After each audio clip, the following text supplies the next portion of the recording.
In the silent waiting before God speaks the creation's beginning, and as God's breath is building over the face of the waters, we're invited to listen, to attend. And God speaks light, and dark, and sky, and sea, and land, and life, and wonder, and humanity. Sitting here just at sunrise, I'm reminded about how only in the silence so often do we hear the voice of God.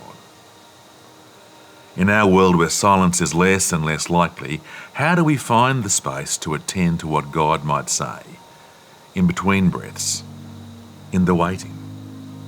How do we attend to God in the silence, in the whispered breath, when so much of the time around us we are being subtly attuned only to wait for the next sound? With distractions and devices and apps all the time, our concentration is constantly shifting. And right now we're being asked to consider a voice to Parliament, to listen to those voices, those first voices, who so often have been excluded or ignored or just simply brushed aside. How do we pay attention to those, that we might listen, and in listening, how we might change?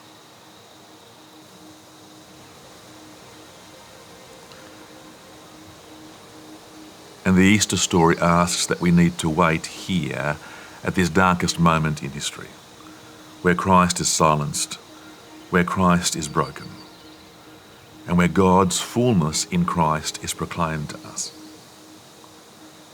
In this silence, we listen for what God in Christ is saying, and we wait. There is no moment, this darkest moment, there is no moment when God is more God than this.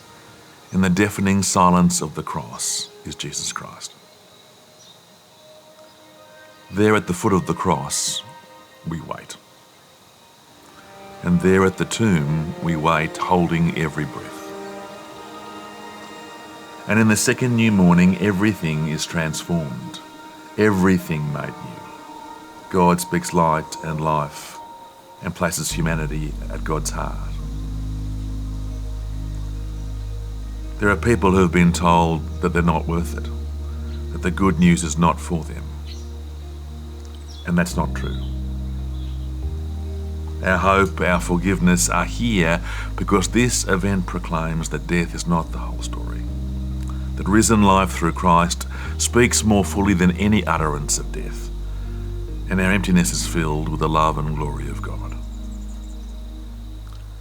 So may God bless you with hope, to listen in the silence, to attend to the voice of God in Jesus Christ, and to wait for the whisper of God's Spirit leading you to life and light itself.